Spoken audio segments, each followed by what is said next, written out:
Okay, starting with the nomenclature of amines. Now the nomenclature of amines is what we have not covered so far in class 11th, and it is a bit different also. For example, I have CH3NH2. This is a simple amine which will be called as methyl amine.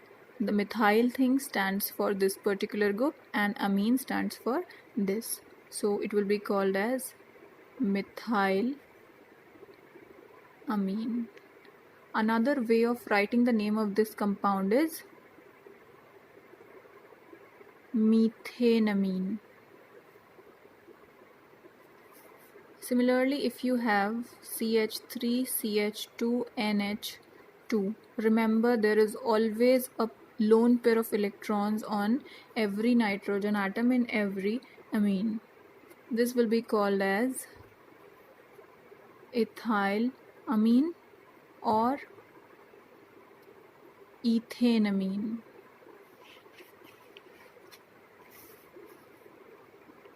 This compound, which you have already done in class 11th and in class 12th also, this will be called either as phenylamine or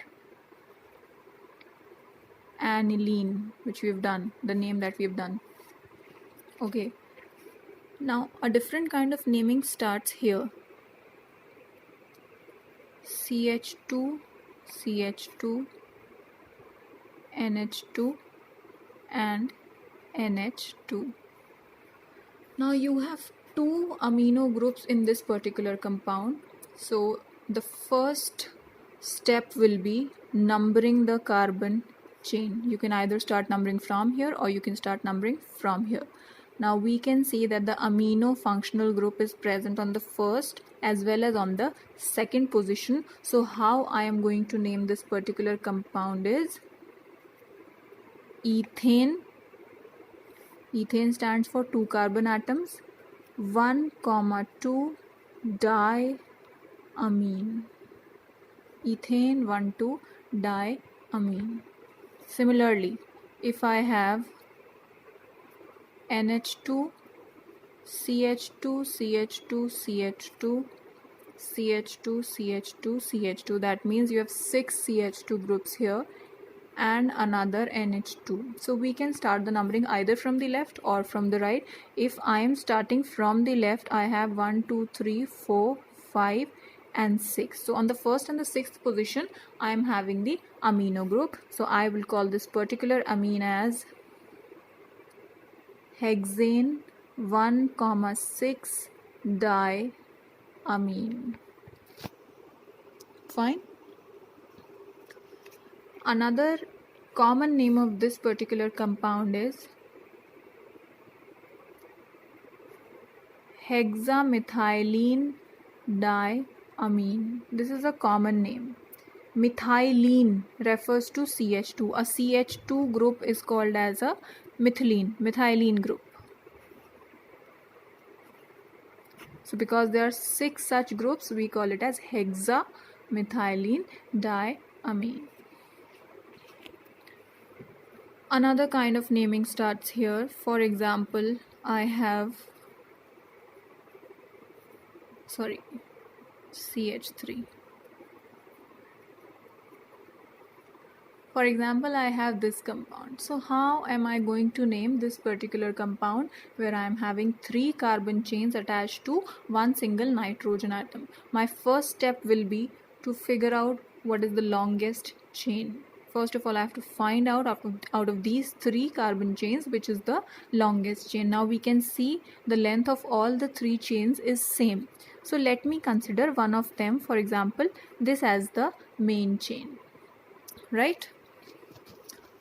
So what I do is I combine this particular main chain with my nitrogen atom. So this becomes methanamine. Just excluding these two right now, What do I have? I first of all take the main chain, I combine that main chain with nitrogen atom, which gives me methanamine as my main chain. Now another thing over here is that to the nitrogen atom there are two substituents attached. So how will I name them now? We can see that both the substituents are attached on the nitrogen atom only. So I will write like this: N, N dimethyl. Just like we used to put numbers here, 1, 1 or 2, 2 or 2, 3 or whatsoever.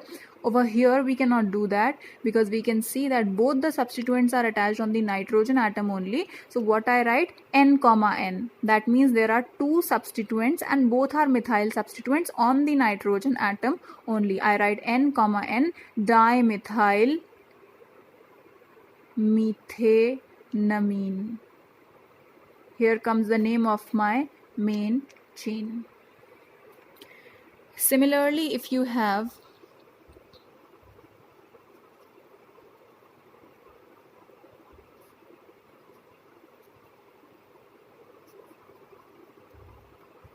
first of all, I choose my main chain. This is my main chain, and then I club it with the nitrogen atom. So what my main chain becomes? Ethanamine, right? And on the nitrogen atom I have two substituents, both are methyl, so I write N, N dimethyl ethanamine.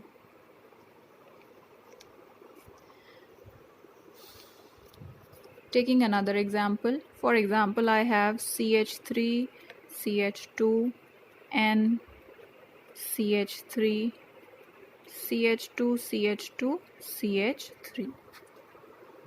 Now over here, this is my main chain, so I combine it with the nitrogen atom and it becomes propanamine.